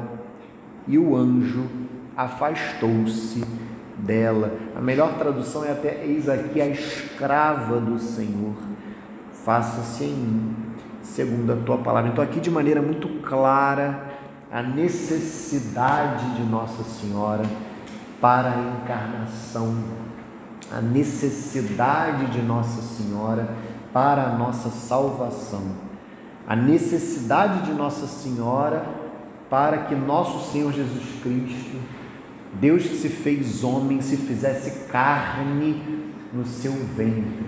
Deus não precisa de Maria, mas Ele quis precisar. Quem somos nós para seguir por outro caminho? Quem somos nós? E aí vem essa consagração que é narrada com riqueza de detalhes aqui nos próximos versículos, na visitação. É tão belo ver como Santa Isabel e São João Batista se consagram a Nossa Senhora. Naqueles dias Maria se levantou e foi às pressas às montanhas, a uma cidade de Judá. Entrou em casa de Zacarias e saudou Isabel. Ora, apenas Isabel ouviu a saudação de Maria, a criança estremeceu no seu seio, e Isabel ficou cheia do Espírito Santo e exclamou em alta voz: Bendita és tu entre as mulheres, e bendito é o fruto do teu ventre.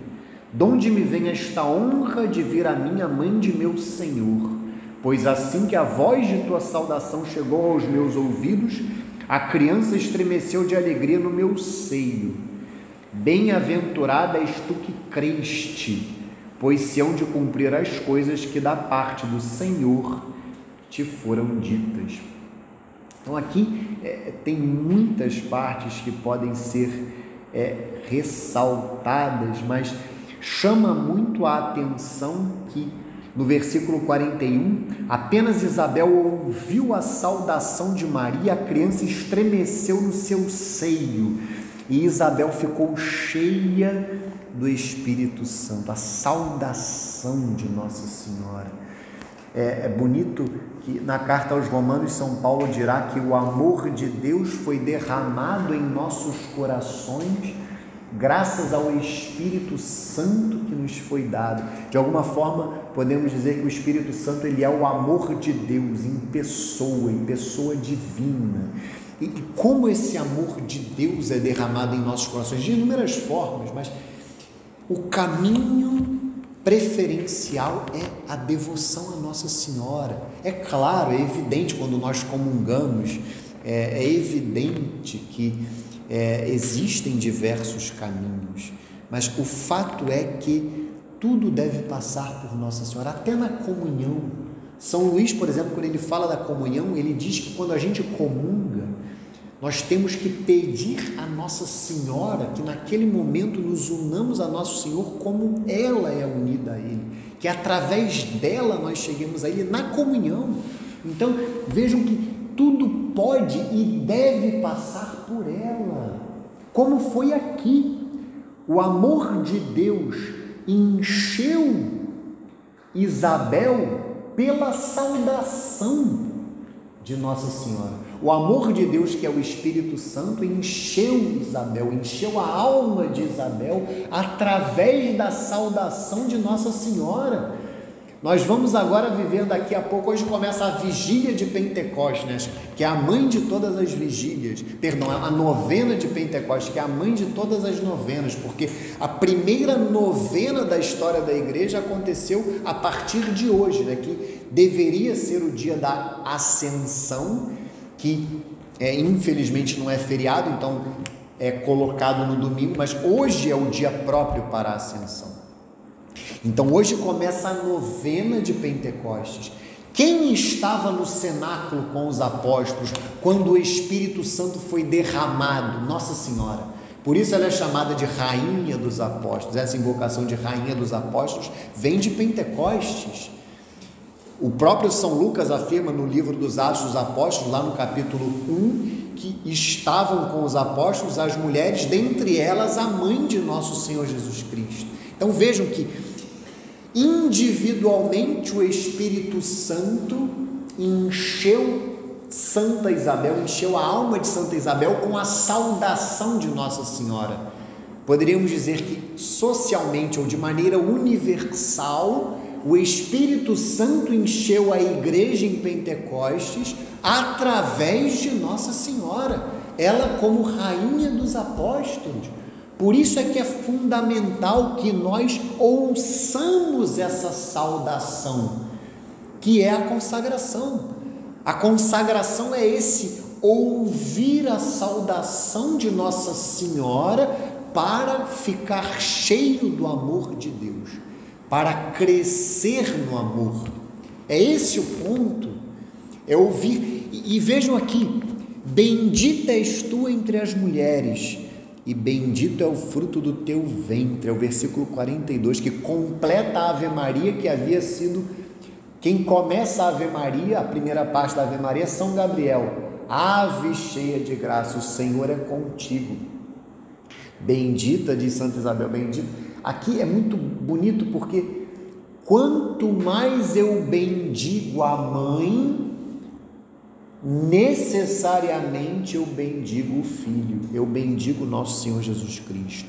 Então isso é uma relação de causa e efeito. O que a gente reza na Ave Maria é uma relação de causa e efeito nas nossas almas. Se eu digo, bendita és tu entre as mulheres, necessariamente, consequentemente eu direi, bendito é o fruto do teu ventre. Isso é concreto, é claro. Para quem presta atenção ao seu próprio coração, é claríssimo. Quando eu me aproximo, aquilo que eu falava no início da aula, um simples beijo em uma imagem de Nossa Senhora, uma simples declaração de amor, eu te amo, minha mãe, naquele momento eu não preciso nem verbalizar, eu amarei mais nosso Senhor Jesus Cristo. Uma simples declaração de amor, um simples ave cheia de graça, eu cresci no amor a nosso Senhor. E vejam que isso leva Santa Isabel à fé em Nossa Senhora, mas a fé em nosso Senhor. De onde me vem esta honra de vir a mim, a mãe de meu Senhor? Que é o primeiro dogma que foi proclamado a respeito de Nossa Senhora no concílio de Éfeso, no século IV, para condenar inclusive a heresia do nestorianismo, né? Porque Nestório dizia que Nosso Senhor tinha duas naturezas, no início ele estava certo, mas eram duas pessoas, e não, é uma só pessoa, e pessoa divina, a segunda pessoa da Santíssima Trindade, com duas naturezas, a natureza divina e a natureza humana, e por isso Nossa Senhora é mãe de Deus, porque é uma pessoa. Nestório dizia que não, que ela era mãe simplesmente do homem, não é uma pessoa, e aí Nossa Senhora foi proclamada em Éfeso como mãe de Deus. Mas entendam, depois começou-se a se questionar a divindade de Nosso Senhor, é muito interessante isso. Ário, ou melhor, na mesma época da história da igreja, Ário questionava a divindade. Então, se eu creio que Nossa Senhora é mãe de Deus, eu creio que Nosso Senhor é Deus. Vejam que as duas coisas estão diretamente atreladas. Aqui a fé de Isabel, a fé íntegra de Santa Isabel. Nosso Senhor ainda no ventre, ela manifesta a sua fé, a mãe do meu Senhor, ela manifesta a sua fé em nosso Senhor Jesus Cristo, em primeiro lugar, que Ele é Deus, e consequentemente que ela é mãe de Deus. Bem-aventurada és tu que criste, pois se hão de cumprir as coisas que da parte do Senhor te foram ditas. Mais uma vez, bem-aventurada. Quando ela reverencia, ela venera Nossa Senhora, consequentemente ela chegará a Deus, chegará ao Senhor, evidente, nosso Senhor Jesus Cristo. Mas antes disso, no versículo 44, pois assim que a voz de tua saudação chegou aos meus ouvidos, a criança estremeceu de alegria no meu seio. Aqui a gente pode pensar, por exemplo, nas nossas almas. Nós podemos pensar no nosso interior, essa criança que também representa o nosso interior, as nossas almas, essa saudação de Nossa Senhora que eleva as nossas almas para Deus, essa alegria, alegria é santidade.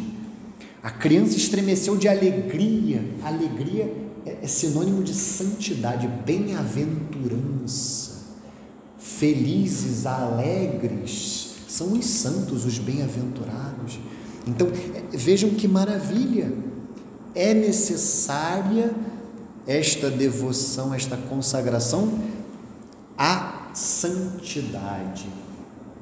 E também é claro que podemos pensar nos filhos, necessariamente nos nossos filhos, nas nossas famílias, nas pessoas com as quais convivemos, através da saudação de Nossa Senhora que entrará nos nossos ouvidos, nós irradiaremos o amor de Deus também pela sociedade. Nós ficaremos cheios do amor de Deus e o irradiaremos pela sociedade.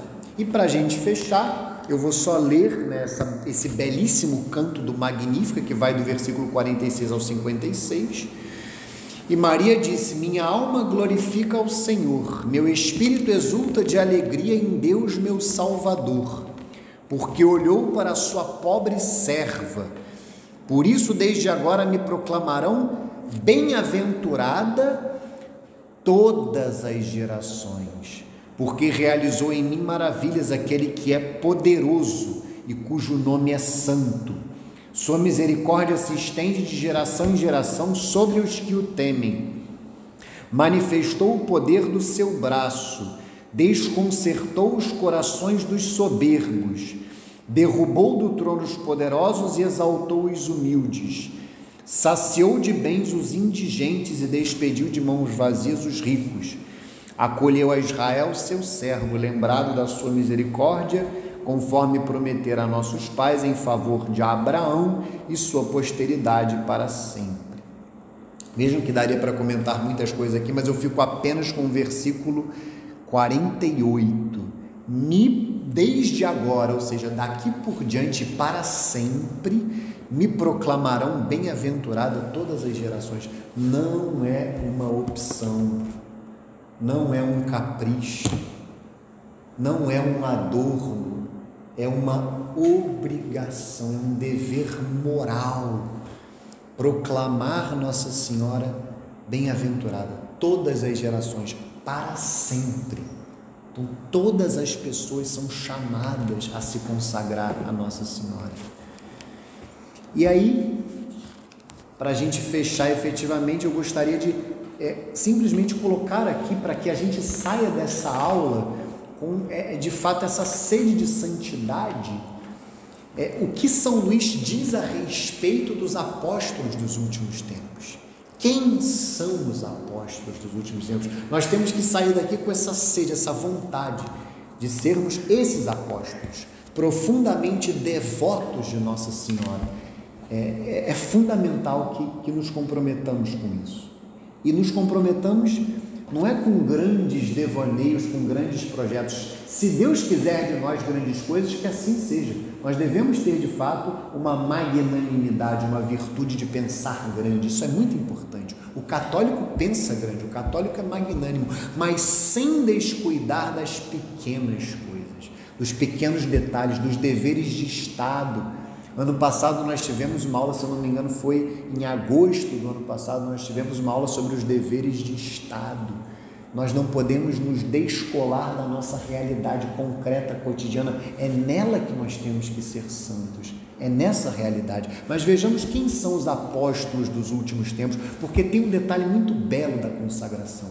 Quando eu me consagro a Nossa Senhora, e falando agora dos deveres de Estado, eu me lembrei disso. Todo ato que eu pratico, todo ato bom, em meio ao cumprimento dos meus deveres de Estado, cada pensamento, cada palavra, cada ato está consagrado a Nossa Senhora e ordenado ao bem, não apenas ao meu bem pessoal, mas ao bem da igreja, ao bem do mundo. Por isso é que a consagração ela está diretamente relacionada com as promessas batismais. O objetivo que São Luís coloca para a consagração é que nós cumpramos melhor e honremos melhor as nossas promessas batismais. Tudo fica consagrado a Nossa Senhora. Eu não sei se vocês lembram daquela imagem que São Luís faz de um camponês que leva uma maçã para dar para o rei. E ele entrega essa maçã para a mãe. O que a mãe faz? Ela bota a maçã, um pobre fruto, numa bandeja de ouro. E é isso o que Nossa Senhora faz com as nossas míseras obras, pensamentos, palavras e atos. Tudo fica consagrado a ela. Então, se eu estou ali na minha casa, eu varro o chão, isso está consagrado a Nossa Senhora. E isso serve, por exemplo, para que as almas do purgatório vão para o céu. Isso serve para a conversão dos pecadores, porque eu me consagrei a Nossa Senhora. Vocês já pararam para pensar? Eu não preciso, seria o ideal, um santo faria isso, renovaria sua consagração a cada ato. Ele teve ali um bom pensamento porque ele está pensando em Nossa Senhora. Ele falou algo bom porque ele pensa. Isso seria o ideal. Um santo agiria assim, pensaria em Nosso Senhor, mas não é necessário. Quando eu me consagro a Nossa Senhora, eu consagro tudo até o fim da minha vida, a não ser que eu revogue a consagração. Tudo está consagrado a ela, tudo está nas mãos dela, para que ela distribua as suas graças através de todos os nossos atos. Olha que maravilha!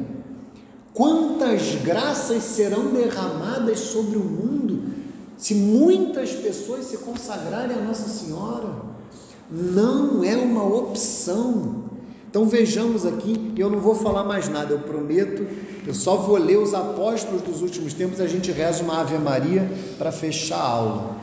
Enfim, o parágrafo 55 do tratado. Enfim, Deus quer que sua mãe seja hoje mais conhecida, mais amada e mais honrada do que nunca.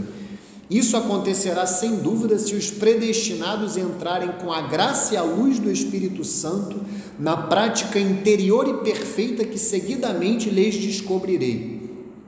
Verão então com tanta claridade quanto a fé lhes permitir a formosa estrela do mar, e se obedecerem às suas diretivas, chegarão a bom porto, apesar das tempestades e dos piratas. Conhecerão as grandezas desta soberana e devotar-se-ão inteiramente ao seu serviço como seus súditos e seus escravos de amor. Experimentarão as suas doçuras e bondades maternais e amar-lhe-ão ternamente como seus filhos muito queridos. Conhecerão as misericórdias de que ela é cheia e sentirão a necessidade que tem do seu socorro. Recorrerão sempre a ela em todas as coisas, como sua querida advogada e medianeira junto de Jesus Cristo. Compreenderão que ela é o meio mais fácil, mais curto, mais perfeito para irem a Jesus, e a ela se entregarão de corpo e alma, sem reservas, para do mesmo modo pertencerem a Jesus Cristo. Mas quem serão esses servos, escravos e filhos de Maria? Serão ministros do Senhor, que qual fogo crepitante levarão a toda parte as chamas do amor divino. Serão setas na mão do poderoso, flechas agudas nas mãos poderosas de Maria, para trespassarem os seus inimigos. Serão filhos de Levi, bem purificados no fogo das grandes tribulações, bem apegados a Deus, que trarão o ouro do amor em seus corações, o incenso da oração no espírito e a mirra da mortificação no corpo. Serão por toda parte o bom odor de Jesus Cristo, odor de vida para os pobres, os pequenos e os humildes, odor de morte para os grandes, os ricos e orgulhosos mundanos. Serão nuvens tonitruantes, que voarão pelos ares ao menor sopro do Espírito Santo e sem se apegarem a coisa alguma, nem se admirarem ou inquietarem, espalharão a chuva da palavra de Deus e da vida eterna, bradarão contra o pecado, clamarão contra o mundo, fulminarão o demônio e seus adeptos, atravessarão de lado a lado para a vida ou para a morte, com a espada de 2 gumes da palavra de Deus, todos aqueles a quem forem enviados da parte do Altíssimo. Serão verdadeiros apóstolos dos últimos tempos, a quem o Senhor das virtudes dará a palavra e a força para operar maravilhas e arrebatar gloriosos despojos ao inimigo. Dormirão sem ouro nem prata, e o que é mais, sem cuidados, no meio dos outros sacerdotes eclesiásticos e clérigos. Terão, no entanto, as asas prateadas da pomba, para irem com a reta intenção da glória de Deus e da salvação das almas, aonde o Espírito Santo os chamar. Deixarão após si nos lugares onde tiverem pregado o ouro da caridade, que é o cumprimento de toda a lei. Sabemos, enfim, que serão os verdadeiros discípulos de Jesus Cristo, que seguirão as pegadas da sua pobreza, humildade, desprezo do mundo e caridade. Ensinarão o estreito caminho de Deus na pura verdade, segundo o Santo Evangelho, e não segundo as máximas do mundo, sem se colocar em inquietação nem fazer acepção de pessoas, sem poupar, escutar ou temer nenhum mortal, por poderoso que seja. Terão nos lábios a espada de 2 gumes, que é a palavra de Deus, trarão aos ombros o estandarte sangrento da cruz, o crucifixo na mão direita, o rosário na esquerda, os sagrados nomes de Jesus e Maria no coração e a modéstia e mortificação de Jesus Cristo em toda a sua conduta. Eis os grandes homens que hão de vir, mas que Maria suscitará por ordem do Altíssimo para estender o seu império sobre o dos ímpios, idólatras e maometanos. Quando e como acontecerá isto, só Deus o sabe. Quanto a nós, apenas nos compete calar, rezar, suspirar e esperar. Esperei ansiosamente o Senhor. Salmo 39, versículo 2. Então, rezemos agora uma Ave Maria, para que nós saímos daqui comprometidos em humildemente pedimos a Nossa Senhora e a nosso Senhor Jesus Cristo a graça de sermos, nós e nossas famílias, os apóstolos dos últimos tempos, se assim for da vontade de Deus. Em nome do Pai, do Filho e do Espírito Santo. Amém. Ave Maria, cheia de graça, o Senhor é convosco. Bendita sois vós entre as mulheres, bendito é o fruto do vosso ventre, Jesus. Santa Maria, Mãe de Deus, rogai por nós, pecadores, agora e na hora de nossa morte. Amém. Glória ao Pai, ao Filho e ao Espírito Santo, assim como era no princípio, agora e sempre, e por todos os séculos dos séculos. Amém. Nossa Senhora de Guadalupe, rogai por nós. Glorioso e castíssimo São José, rogai por nós. Santo Agostinho, rogai por nós. Santa Mônica, rogai por nós. Santa Rita de Cássia, rogai por nós. Santa Madalena de Nagasaki, rogai por nós. São Pio X, rogai por nós. Em nome do Pai, e do Filho e do Espírito Santo. Amém. Até a próxima aula do mês de junho, que provavelmente será sobre a entronização do Sagrado Coração de Jesus em nossos lares. Fiquem com Deus.